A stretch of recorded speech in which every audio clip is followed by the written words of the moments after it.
Hello friends, Bhavani classes में फिर से आपका स्वागत है। आज हम फिर एक नई क्लास के साथ में शुरू करते हैं। तो शुरू करने से पहले आज से हम शुरू करेंगे एक काम की बात। तो आज पहली काम की बात में यह बात है कि हमेशा फ्रेंड्स ये देखिए, जो कोई भी ऊंचे पद पर व्यक्ति है जिसे आप अपना आदर्श मानते हो या फिर आप ये मानते हो कि ये सक्सेसफुल पर्सन है, तो हमेशा ये ध्यान रखें कि उसके सक्सेस के पीछे वो जो कांटों के रास्ते पर वो चला है। तो फ्रेंड्स ये ध्यान रखें कि उसके सक्सेस के पीछे उसकी मेहनत इम्पोर्टेंट है। वह अभी किस पद पर है या कितना सफल है, कितना पैसे कमा रहा है, ये आप मत देखिए। वह उसने कितनी रातों को जग के मेहनत की है। तो फ्रेंड्स, जिस रातों में साधारण व्यक्ति सोता रहता है, उसी रात में वो व्यक्ति मेहनत करते हैं, तो इसी कारण सफल होते हैं। तो हम चाहते हैं कि आप भी मेहनत कीजिए। मेहनत बिना कोई भी व्यक्ति सफल नहीं हो सकता। तो ये तो हुई आज की काम की बात। तो अब फ्रेंड्स, आज हम करेंगे एप्रोप्रिएट कंजक्शन। कंजक्शन का मतलब है, जैसे आइदर और होता है, नाइदर नॉर है, या फिर ऑल दो येट है। ये जो दो दो वर्ड होते हैं उनको कनेक्ट करते हैं, सेंटेंस को कनेक्ट करता है, ऐसे दो वर्ड कंजक्शन कहलाते हैं। तो फ्रेंड्स ये देखिए, पहला है hardly had I left the house blank it begin to rain. तो फ्रेंड्स हमेशा ये ध्यान रखिए, हार्डली हैड के साथ में जहाँ पर वाक्य सेंटेंस में शुरुआत में हार्डली हो या फिर स्कार्सली हो चाहे हार्डली हो, वो उसके साथ में हमेशा WHEN वैन आएगा। तो hardly had I left the house blank it began to rain. तो इसका आंसर होगा फ्रेंड्स बी, वैन। तो सेंटेंस में यदि फ्रेंड्स हार्डली आए, स्कार्सली आए, ये दो तीन ये जो वर्ड आए, तो आपको वैन का यूज करना है उसके साथ में। तो हार्डली और स्कार्सली के साथ में वैन का यूज होगा। तो इसका पहले का उत्तर है बी। दूसरा है either you blank he went there to see the helpless.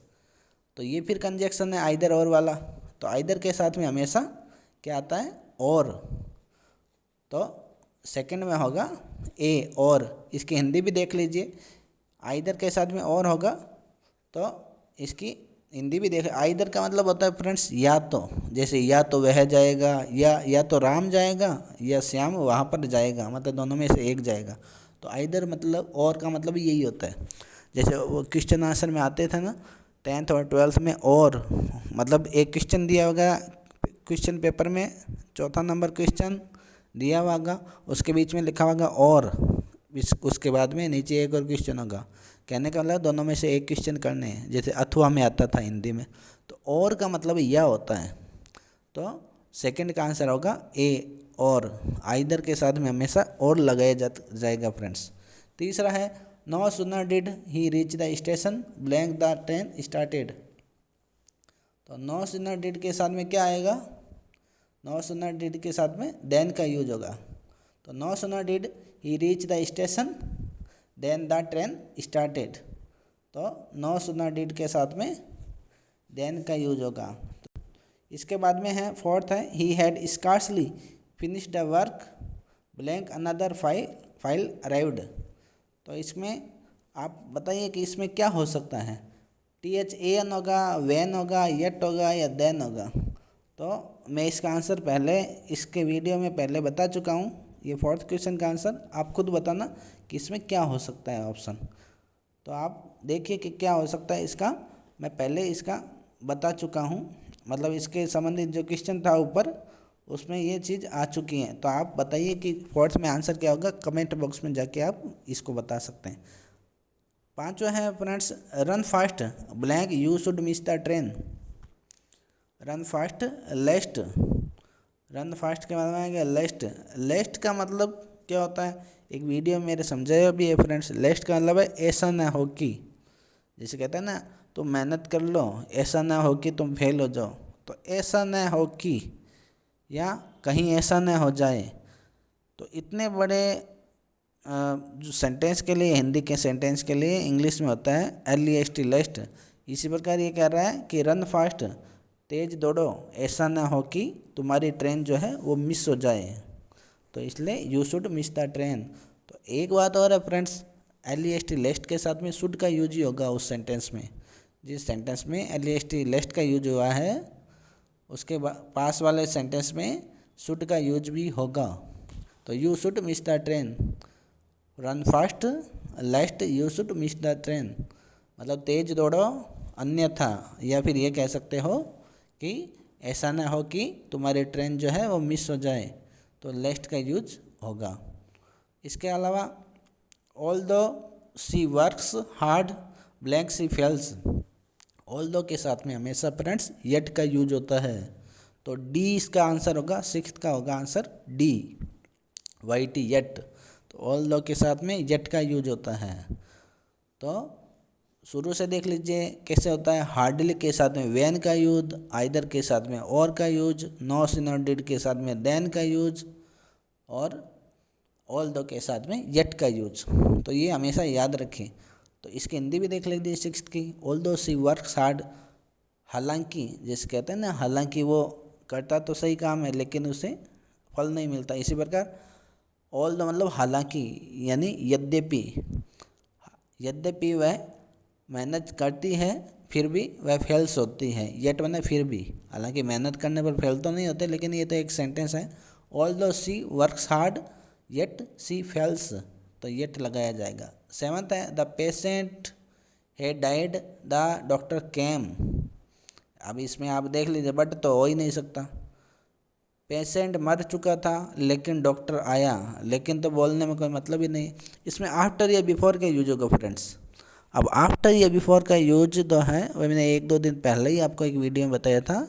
After और बिफोर का यूज कैसे करना है, बिल्कुल आसान है। अब इन सेवन्थ में आफ्टर या बिफोर में से एक आएगा, कैसे पता किया जाए, देखिए फ्रेंड्स सीधा सा तरीका पता करने का है कि आफ्टर का मतलब क्या होता है, बाद में, ठीक है। तो जिस सेंटेंस में आफ्टर आता है उसमें जो परफेक्ट टेंस होता है वो बाद में लिखा जाता है। बिफोर का मतलब है पहले, तो जो परफेक्ट टेंस है वो पहले आएगा हमेशा। अब इसमें देख लीजिए परफेक्ट टेंस कहाँ आया है, सेवंथ में जो एक तो वर्ब आई है हैड डाइड, ये कौन सा टेंस हुआ, पास्ट का परफेक्ट ही हुआ ना। और एक वर्ब आई है केम, ये हमें कैम, ये क्या कौन सा टेंस हुआ, ये पास्ट टेंस सिंपल हुआ ना। तो परफेक्ट टेंस कहाँ आया है, हैड डाइड लिखा हुआ वो परफेक्ट टेंस है, वो पहले आया है, तो आप इसके भी बिफोर लिख दीजिए, तो ये सेट भी हो जाएगा। तो इसका बी आंसर होगा सेवन्थ में। बिफोर क्यों लिखा, क्योंकि बिफोर का मतलब पहले होता है। तो याद रखने का तरीका यही है कि सेंटेंस में आफ्टर या बिफोर का यूज है जहाँ पे, तो बिफोर का मतलब पहले होता है, तो पास्ट परफेक्ट टेंस जो है वो पहले आएगा, मतलब जो बिफोर जहाँ पे लिखा हुआ है उससे पहले पास्ट परफेक्ट का यूज हो चुका होगा और उसके बाद में सिंपल पास्ट होगा। इसी प्रकार यदि किसी सेंटेंस में आफ्टर लिखा हुआ हो तो आफ्टर का हिंदी मतलब क्या होता है, बाद में, तो पास्ट परफेक्ट टेंस बाद में आएगा और पहले आएगा पास्ट सिंपल आएगा। तो आफ्टर और बिफोर का यूज ऐसे ध्यान में रखें कि जो परफेक्ट टेंस है वो आफ्टर है तो बाद में आता है, बिफोर है तो पहले आता है। तो ये याद रखने का एक तरीका है। तो इसमें हम क्या लगाएं कि ये सेट हो जाए, तो हेड डाइड जो लिखा हुआ ना वो परफेक्ट टेंस है पास्ट का, तो हमें हेड डाइड लिखा हुआ है उसको पहले रखना है तो बिफोर ही लिख देंगे, तो अपने आप ऑटोमेटिक पहले हो जाएगा। तो सेवन्थ में बिफोर आएगा। इसके बाद में आठवां है the movie started blank we had reached the cinema hall. अब वापस देखिए आफ्टर या बिफोर का यूज ही है इसमें, बट तो हो नहीं सकता, मतलब मूवी स्टार्ट हुई लेकिन हम सिनेमा हॉल पहुँचे तो ये तो सेट होगा नहीं। सी मूवी स्टार्ट हुई तब हम सिनेमा हॉल पहुँच चुके थे, THN C और D दोनों नहीं होंगे। अब आफ्टर या बिफोर में से एक होगा, तो वापस सोचिए कैसे हो सकता है। तो इसमें आठवें में भी दो वर्ब है, एक तो स्टार्टेड, स्टार्टेड लिखा हुआ है मतलब स्टार्टेड मतलब शुरू हुई, ये तो पास्ट का सिंपल हो गया, और एक लिखा हुआ है हैड रिच्ड, हैड रिच्ड है वो पास्ट का परफेक्ट है। तो हमें पास्ट का परफेक्ट आ रहा है बाद में, तो हमें इसको बाद में कैसे करें, ब्लैंक में आफ्टर लिख दें तो अपने आप ऑटोमेटिक बाद में हो जाएगा। तो ब्लैंक में आएगा 8वें में ए उत्तर होगा, आफ्टर लिखा जाएगा ताकि वो हैड रिच्ड है, वो परफेक्ट है, वो बाद में ऑटोमेटिक आ जाएगा। तो ये एक आसान सा तरीका याद रखने का, इसका ए आंसर होगा। 9th है scarcely had I bought the ticket the post master showed the green flag. इसमें भी स्कार्सली आता है, हार्डली आता है, आपको पहले ही बताया हुआ है, वे नहीं आएगा फ्रेंड्स। तो बी आंसर होगा 9th में। Scarcely had I bought the ticket the post master showed the green flag. कहने का मतलब है मुश्किल से तो मैं टिकट लाया था और पोस्ट मास्टर ने ग्रीन फ्लैग दिखा दिया। तो कहने का मतलब है कि यहाँ पे स्कार्सली के साथ में वैन आता है, हार्डली के साथ में वैन आता है, तो स्कार्सली के साथ में वैन ही आएगा, तो भी आंसर होगा। 10th है friends last, neither the father blank his son was arrested. Neither के साथ में फ्रेंड्स नोर आता है, NOR नोर, नाइदर नोर आइदर और, तो नाइदर के साथ में नोर आएगा, सी इसका आंसर होगा। मतलब इसका हिंदी मतलब है न तो पिता और न ही उसका लड़का जो है अरेस्ट हुआ था। नाइदर नोर का मतलब न तो न ही, मतलब न तो राम जाएगा न ही श्याम जाएगा, तो नाइदर नोर बोला जाता है। और या तो राम जाएगा या श्याम जाएगा, आइदर और बोला जाता है। तो आइदर और, नाइदर नोर, तो ये याद रखिए। कहने का मतलब है इसमें से क्या सीखा पूरे वीडियो में कि हार्डली के साथ में तो वैन आता है, स्कार्सली भी हो तो भी वैन आता है, आइदर हो तो और आता है, नाइदर हो तो नोर आता है, नो सी नो डिड हो तो देन आता है, और क्या सीखा, ऑल दो हो तो येट आता है, और आफ्टर बिफोर का यूज आपने इसमें देखा। तो फ्रेंड्स ऐसे थोड़े थोड़े अच्छी तरह याद कीजिए और ज़्यादा एग्जाम्पल इसके देखें। Thank you.